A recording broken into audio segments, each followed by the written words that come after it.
Bonjour, ce cours s'adresse aux élèves de la première année du baccalauréat. Il concerne l'étude d'un texte extrait du 13e chapitre du roman. Cet extrait est non seulement important dans l'œuvre, mais très représentatif de l'engagement de Victor Hugo dans la défense et de la suppression de la peine capitale, et aussi de l'humiliation que subissent les prisonniers, et en particulier les forçats.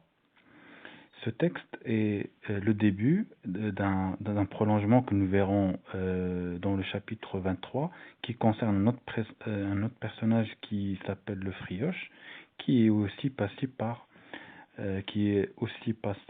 les travaux forcés. Sur cette image, vous pouvez voir une vue d'ensemble de Bicêtre, le principal lieu d'événement dans cette première partie du roman.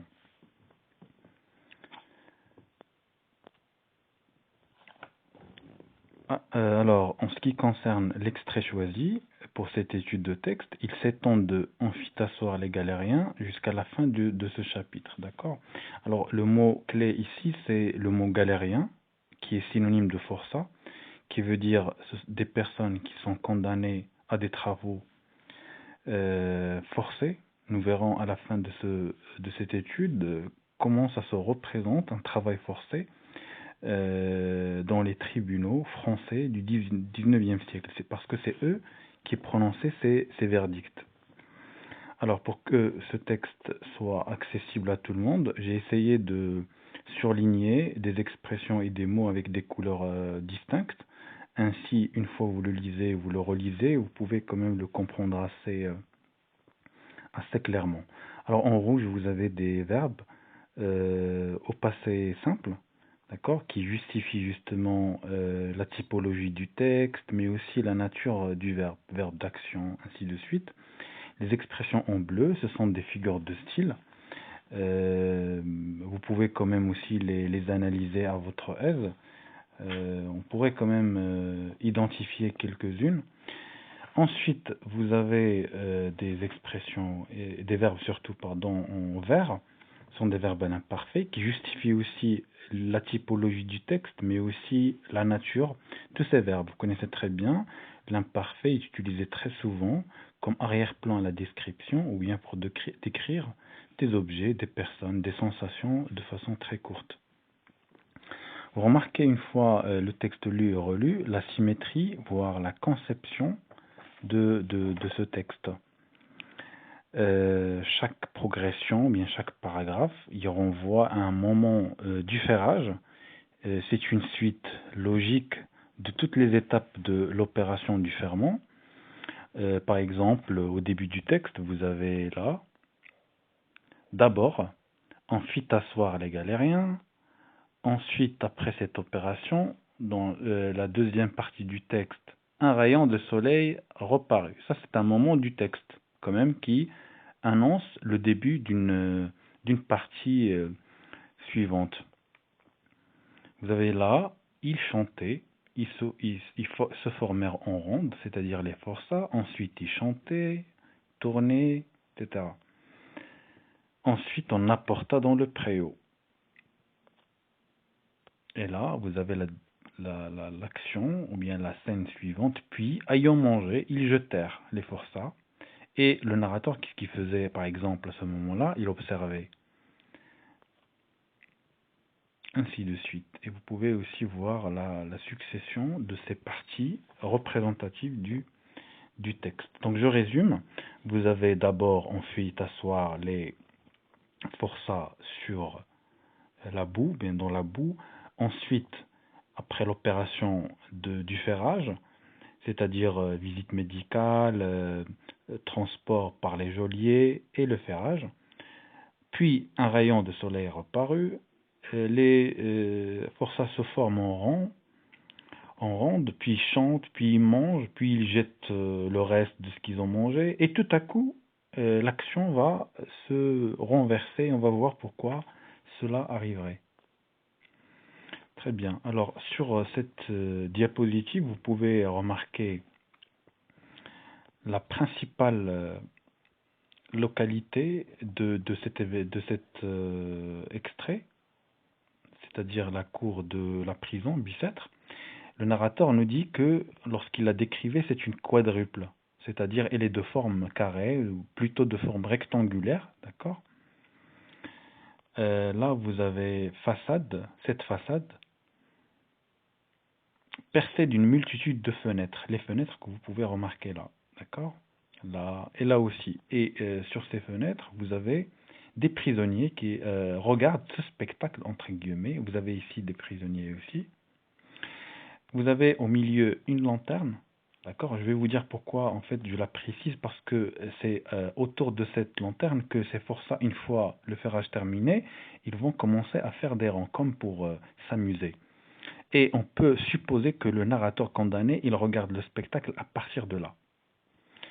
Définition importante, action, le ferrage, c'est-à-dire l'expression que vous avez ici, ferment des forçats, c'est l'action de mettre des fers à un condamné, ou bien l'action de garnir, c'est-à-dire décorer, entre guillemets. Ici, c'est pas décorer, mais mettre un objet de fer, comme on pourrait le faire pour un animal, par exemple, qui ne supporte pas la marche, c'est-à-dire pieds nus, ou bien pattes nues pour les animaux, ou de cuivre, opération qui consiste à ferrer un objet ou un animal. Très bien, donc la scène, elle se passe ici. Donc ça, c'est comme une scène de théâtre. Et là, vous avez les loges, là où le narrateur se trouve. Très bien. Pour une meilleure situation de ce texte, on pourrait proposer 4 éléments précédant l'événement. Première chose, le temps qui lui reste pour être guillotiné. Le narrateur se rappelle de cela, ou bien était en train de nous annoncer ceci dans le chapitre 8. D'accord? C'est-à-dire tout le temps qui lui reste pour être guillotiné, pour être décapité, la procédure judiciaire, c'est-à-dire combien il doit attendre pour que on va accepter ou non son pourvoi en cassation. Deuxième élément, dans le 9e chapitre, le narrateur nous parle de son testament. Et le testament, c'est le dernier texte, le dernier message qu'une personne qui est proche de la mort écrit à sa famille ou bien pour ses enfants. Alors, l'idée la plus importante dans ce chapitre, c'est que il n'y a que Marie, sa fille, qui compte pour lui. Troisième élément, description réaliste du cachot dans le chapitre 10, 11 et 12 même. Et la fin va s'être réservée aux condamnés à mort qui sont passés par la même cellule que le narrateur. Parce que la cellule où il se trouve, c'est une cellule consacrée aux personnes condamnées à mort, ce qui les laisse justement écrire des choses sur les murs ou bien mettre des aveux, des messages tout court dans l'état, sur les murs surtout. Quatrième élément, c'est la première phrase avec laquelle commence le chapitre 13. J'ai vu ces jours passés une chose hideuse. Très bien. Donc, à partir de ces 4 éléments, nous allons essayer de voir ce que ça pourrait donner comme situation du texte, ou bien possibilité de situation du texte. Et vous l'avez ici, d'accord? L'extrait en question se situe au chapitre 13 du roman. Le narrateur se trouve à Bicêtre, il attend son pourvoi en cassation.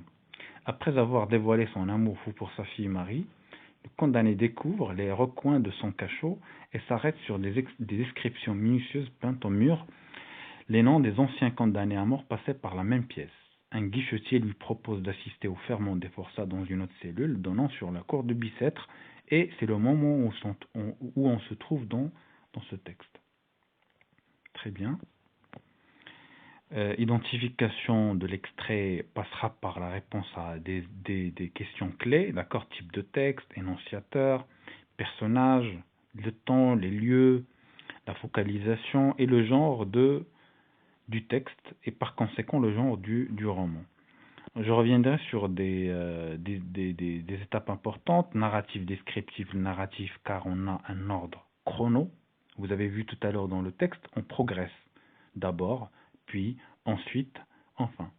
C'est-à-dire les moments. Puisqu'on a le texte qui évolue, donc on peut, et bien sûr plus le passé simple, les verbes d'action, donc on est proprement dans le texte narratif. Ensuite aussi, on a de temps à autre une description à travers les verbes de perception, et à travers l'imparfait, et à travers cette pause que le narrateur fait pour décrire ce qu'il voit et ce qu'il écoute, ce qu'il ressent, etc. Les forçats, les forgerons, etc. Le temps midi, octobre, cet indice se trouve justement dans le chapitre et pas dans ce texte, mais quand même on peut l'ajouter si on a une connaissance de l'œuvre. C'est un jour pluvieux où il y avait la pluie. C'était pas une pluie continue, mais discontinue. De temps en temps, il pleuvait. Pourquoi le narrateur insiste sur cet élément climatique, météorologique? C'est pour nous dire que le faire avec l'eau, quand même, ça pose un peu problème, vous voyez. Et surtout dans une cour qui n'est pas couverte. Cellule, le lieu, cour de Bicêtre. Pour la focalisation, c'est une focalisation externe, car le narrateur décrit de façon objective ce qu'il voit, ce qu'il entend, ainsi de suite, sans pour autant qu'il connaisse les personnes acteurs dans la cour. Très bien.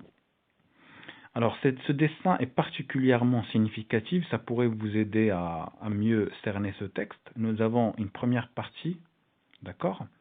Scène, spectacle du ferrage, là où on va mettre le fer, d'accord? Ces chaînes, dans les pieds, dans le cou, etc. Deuxième axe, c'est l'observateur devenu observé. Donc, vous pouvez là voir un peu en zoomant, par exemple.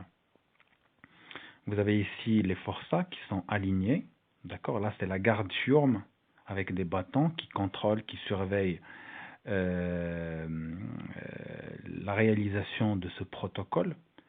C'est-à-dire ces chaînes, ils sont dans un premier temps attachés de façon à empêcher les forçats d'être libres et aussi de se déplacer un peu à leur aise. Nous avons ici le moment le plus affreux que le narrateur nous décrit, là, c'est le ferrage. D'accord? Ça, c'est la première étape. D'accord? Et ça, c'est une seconde étape du ferrage. Vous avez ici le marteau. Cette partie en noir, elle s'appelle l'enclume. C'est une masse de fer qui sert à supporter justement les chaînes pour les abattre de façon à ce qu'elles tiennent bon. Et vous avez ici, voilà, dans un autre plan. Et le son que ça produit, que le narrateur justement nous décrivait. Regardez par exemple pour ça son visage, comment il est représenté. Ce cadre de fer s'appelle le carcan. D'accord? On le met sur le cou ici. Alors, deuxièmement, on pouvait remarquer dans le deuxième dessin, c'est lorsque le narrateur, c'est-à-dire lorsque ces forçats ont terminé le ferrage et ils ont commencé à chanter, à danser, à tourner autour de la lanterne. Et puis à un certain moment, ils ont vu le condamné. On peut supposer que notre narrateur, il est là. D'accord? Alors, lorsque les forçats l'ont vu, ils ont commencé quand même à regarder le condamné à mort, c'est-à-dire ils l'ont repéré. Et puis ils se sont tous destinés, dirigés vers lui. Et ils ont commencé à escalader la cellule, ce qui va justement mettre le condamné de façon mal à l'aise, d'accord? Il va crier de façon parce qu'il avait peur de. Et justement, je vous pose une question là. Pourquoi ces condamnés aux travaux forcés, lorsqu'ils ont terminé à manger, à danser, etc., pourquoi ils se sont dirigés envers le condamné? Donc c'est une question à laquelle vous pouvez quand même répondre. Très bien. Comme premier axe de lecture, nous choisirons le ferrage, un spectacle émouvant et inhumain. Malgré sa condamnation à mort, le narrateur il s'était oublié en regardant la façon avec laquelle on traite ces forçats. Parce que le lendemain, ils vont les transférer dans une autre ville française qui s'appelle Toulon, qui se trouve au sud de la France. C'est là où ils vont travailler ce qu'ils ont à travailler. Donc vous avez là la provocation du ferrage. Ils devinrent sombres, c'est-à-dire leur visage, il devient noir, d'accord? Ils pleurèrent, frissonnaient. Donc imaginez une personne adulte qui pleure. Rebondir le menton du patient. Lorsqu'on met sa tête sur l'enclume.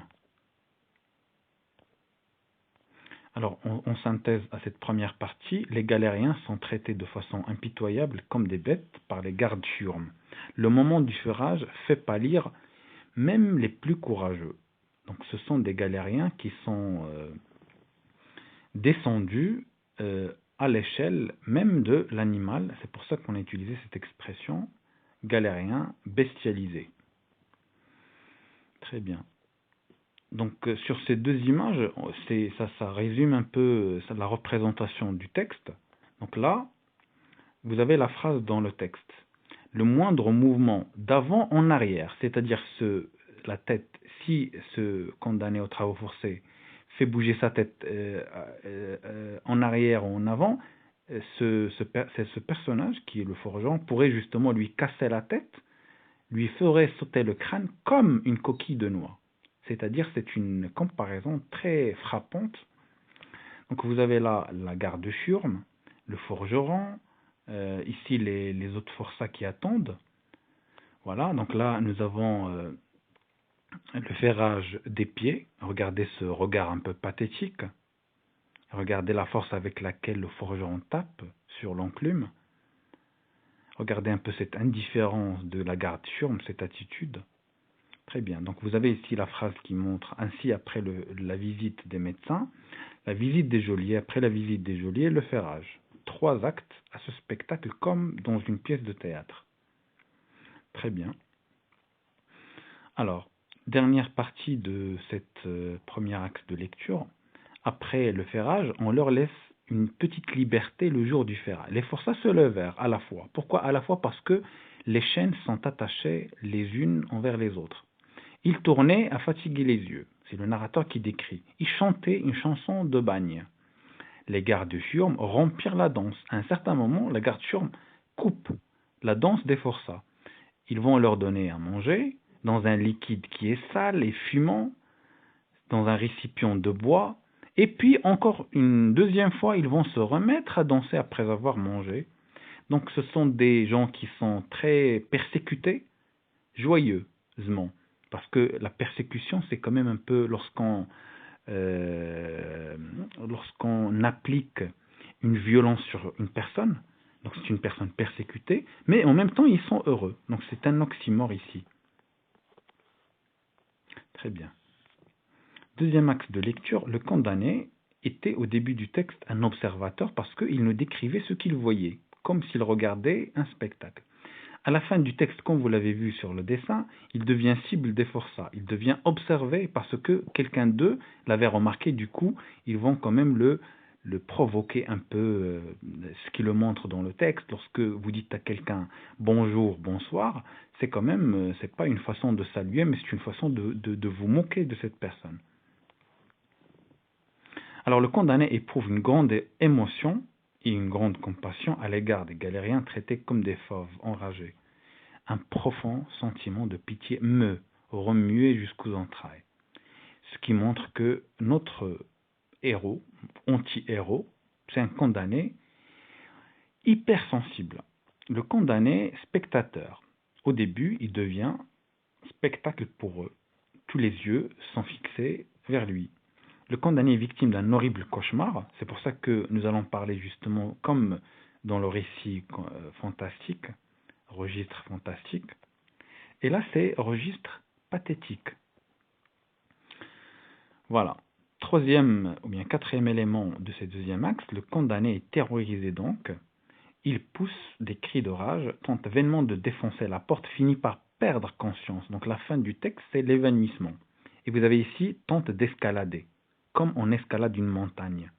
Ou bien, je ne sais pas, un mur par exemple. Donc, il voit des hallucinations, mais il s'imagine des hallucinations qui atteignent même un niveau de psychose. Très bien. Champ lexico-dominant, on pourrait parler de la prison, spectacle, la souffrance, et celui de la terreur. La prison, ça se manifeste à travers des expressions, des mots comme geôlier, fer, garde-chiourme, bagne, galère perpétuelle, etc. Ensuite, le champ lexical du spectacle à travers des verbes comme tourner, chanter, danser, j'observais, etc. Champ lexical de la souffrance, un moment affreux, celui du ferrage. Ils devinrent sombres, pâlissent, mordre les lèvres, pleurèrent, sentiment de pitié, etc. Dernier champ lexical, celui de la terreur, qui s'avère pertinent à travers des expressions, des mots comme démon, c'est-à-dire synonyme de diable, épouvanté, hideux, effrayante, horrible. Très bien, donc ces champs lexicaux aident de façon un peu plus appuyée à donner du sens au texte, mais aussi à comprendre l'aspect thématique du texte. Très bien. Alors, en guise de conclusion, nous pourrons dire que le narrateur apporte le ferment des forçats comme un vrai spectacle en 3 actes, la visite médicale, la visite des geôliers et le ferrage. Ensuite, il parle du traitement inhumain réservé à ces condamnés, et à la fin du ferrage, ce spectacle entre guillemets, il perd connaissance, il tombe donc évanoui, et vous allez voir que dans le chapitre 14, il va se trouver dans un autre lieu qui est l'infirmerie. Très bien, donc comme je vous ai dit au début de cette étude de texte, représentation de forçats. Donc ici nous avons des forçats bûcherons, c'est-à-dire qui abattent et qui coupent le bois dans des forêts, et c'est quand même un travail très dur. Vous pouvez remarquer ici les chaînes, c'est-à-dire ils ne travaillent pas séparés. Les deux, ils sont enchaînés, comme ça ils ne peuvent pas fuir, ils ne peuvent pas aussi s'évader. Vous avez ici des soldats, des forçats charpentiers qui fabriquent des charpentes, et vous pouvez remarquer aussi des chaînes ici. Ils travaillent sous le soleil, c'est-à-dire ce sont des conditions de vie et de travail extrêmement difficiles. Forçat menuisier, vous avez les chaînes aussi, et donc il est attaché dans la partie inférieure des pieds. Ici vous avez un forçat jardinier, et vous remarquez également ici les chaînes. Très bien. Là, c'est l'arrivée, le lendemain du ferrage, ils vont être transférés à cette ville qui s'appelle Toulon. C'est là où ils travaillent. C'est un bagne réservé aux forçats. Vous pouvez voir ici les chaînes. C'est pour ça qu'on les appelle les 5 cordons. Les 5 cordons, c'est une synecdoque pour désigner un forçat. Cordons, ce sont les chaînes. Là, c'est le trajet sur cette carte de France. Le départ se fait de Paris, Bicêtre, pour arriver à Toulon dans le sud. C'est une ville portuaire, c'est-à-dire c'est une ville où il y a la mer, c'est une ville aussi où il y a le port. Ce qui le montre, ce sont ces bateaux qui sont ici. Vous avez cette citation là, à la fin, en rouge. Ils commençaient leur voyage de 25 jours. C'est-à-dire pour faire ce trajet de Paris à Toulon, 25 jours à l'époque. Très bien, j'espère que ce cours était bien expliqué d'un point de vue de l'extrait choisi. À la prochaine.